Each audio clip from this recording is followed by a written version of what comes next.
Meus alunos, nossa terceira aula para explicarmos os conteúdos de gestão de pessoas e do conhecimento. E você tem aí o meu e-mail, gilson.aguiar@unicesumar.edu.br. Nós falamos na nossa segunda aula sobre esse mundo que mais parece uma floresta para o homem contemporâneo que não entende direito. Quando falamos que o conhecimento é algo que acompanha a humanidade desde a sua formação, da sua origem, e que o homem, ao se apoderar do meio à sua volta, ao compreender as relações que ele estabelece com o mundo à sua volta, ele vai produzindo o conhecimento. E ao produzir o conhecimento, esse homem vai transformando esse meio, a sua própria vida, a sua própria identidade em relação a este mundo. Vimos na nossa primeira aula de como o desenvolvimento do conhecimento se deu ao longo da existência da espécie humana, principalmente da civilização ocidental. Na nossa segunda aula falamos da relação do homem e o poder, quando ele domina essa natureza e pode transformá-la em algo que atenda ao seu interesse. A diferença entre os nativos que não compreendiam o que existia à sua volta, os indígenas, e nós que compreendemos, ou deveríamos, e que às vezes temos, e é aí que nós vamos discutir hoje, o mesmo sentimento e a mesma sensação daqueles que habitavam o território, estavam em meio a uma floresta tropical e não entendiam direito. Por isso, nós vamos falar um pouquinho do poder do conhecimento e como ele deve servir aos nossos interesses. Como que o conhecimento deve atender às nossas necessidades e qual é a relação que devemos estabelecer com ele. Por que temos que deixar esta fase de não compreensão do que está à nossa volta para uma relação de compreensão? No final de nossa segunda aula, falei para você que nós não temos a obrigação de entender como as coisas são feitas.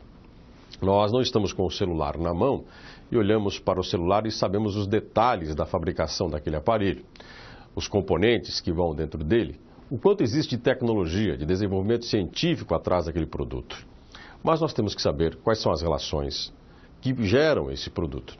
Quais são as condições humanas e ambientais que promovem a existência das coisas à minha volta.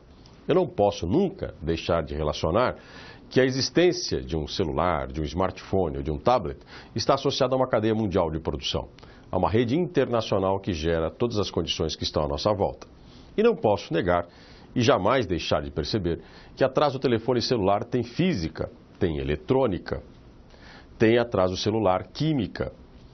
E se esses componentes existem atrás do celular, desenvolvidos tecnicamente para produzir um meio de comunicação, é necessário para que as pessoas entendam que a importância da física e da química, da biologia, está no celular. É importante que as pessoas entendam que a produção do conhecimento foi o elemento vital para gerar todas as coisas que estão à nossa volta. Os bens materiais que nos atendem hoje, desde automóveis, roupas, calçados, os espaços físicos que nós ocupamos, tudo isso é fruto de uma elaboração, de um conhecimento científico que tem uma finalidade na produção da vida humana. Então, quando você fala de conhecimento e quer entender o conhecimento, entenda primeiro que ele atende a uma necessidade humana e ele é produzido por um ser humano, em determinadas condições e com determinados interesses. Os seres humanos, ao produzirem o conhecimento e entenderem através dele as coisas que estão à sua volta, esses seres humanos identificam-se com esse conhecimento e são capazes também de identificar os interesses que têm em relação às coisas que estão à sua volta. Do que eu estou falando? Se eu compro um determinado produto que atende a uma determinada necessidade minha, a minha necessidade me identifica com o produto e, ao mesmo tempo, dá ele um sentido na minha vida.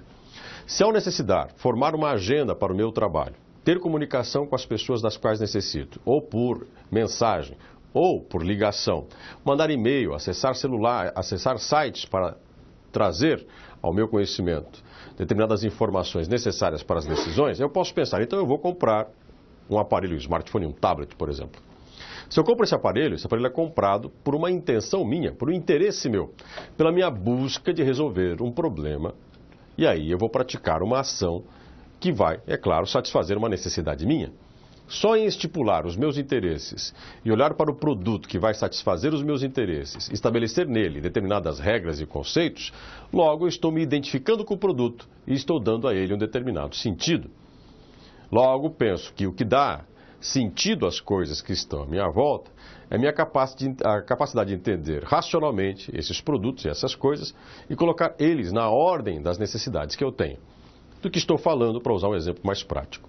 Se estou dentro de uma empresa e necessito de informações, de conhecimento, e se necessito de produtos e aparelhos e meios que me gerem determinadas soluções, é na hora em que eu vou estabelecer a posição de cada uma dessas prioridades e preocupações e vou utilizar esses meios para atender essas prioridades, eu estou dando sentido ao que eu sou e ao que eu quero fazer com as coisas que estão à minha volta.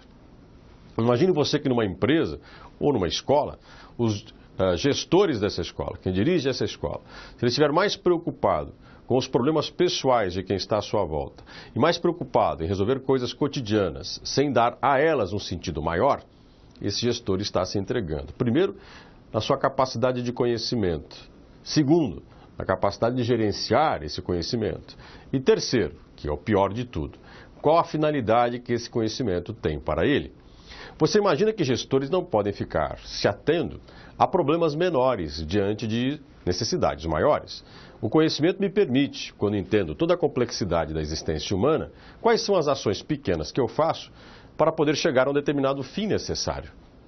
Se eu preciso tomar atitudes cotidianas, mas eu tenho uma meta maior, eu jamais vou sacrificar a meta maior por uma atitude imediata.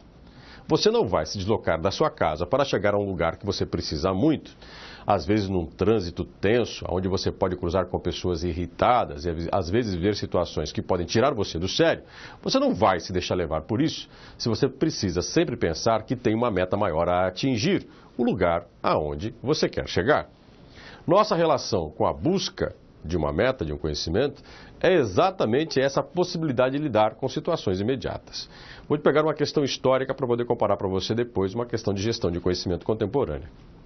Quando os portugueses desembarcavam, e os franceses também, no litoral brasileiro para extrair pau-brasil, às vezes encontravam os nativos como grandes parceiros nessa extração. Essa parceria era feita através do que nós chamamos de escambo, a troca da madeira pelo europeu, pelos produtos, pelas árvores que os índios retiravam, extraíam, para serem vendidas aos europeus. Os europeus davam, em troca para os índios, bugigangas, correntes, espelhos, pentes, às vezes machado e serrote para facilitar o corte das árvores. Nessa troca que os europeus faziam com os produtos, com a extração da madeira, às vezes os índios perguntavam aos europeus, isso foi perguntado ao francês que estava extraindo o pau-brasil no litoral do Espírito Santo. Vocês não têm árvores lá de onde vocês vêm? Por que vocês vêm de um lugar tão longe para extrair esta madeira? Diante daquela questão feita pelo nativo, o europeu respondeu que sim, nós temos madeira lá na nossa terra como vocês têm aqui, mas não temos essa que vocês têm. Aí o índio olhou para o europeu, para o francês e pensou, que tolo, vir de tão longe para pegar uma coisa que ele já tem. Quem tinha mais conhecimento sobre a natureza? O europeu ou o nativo? É claro que era o europeu. O europeu sabia que aquela árvore tinha uma outra finalidade muito maior e estar ali se justificava por essa finalidade. Já a forma que o nativo via era mais simplificada e limitada diante da sua própria existência. E aí, é claro, você sabe quem dominou quem.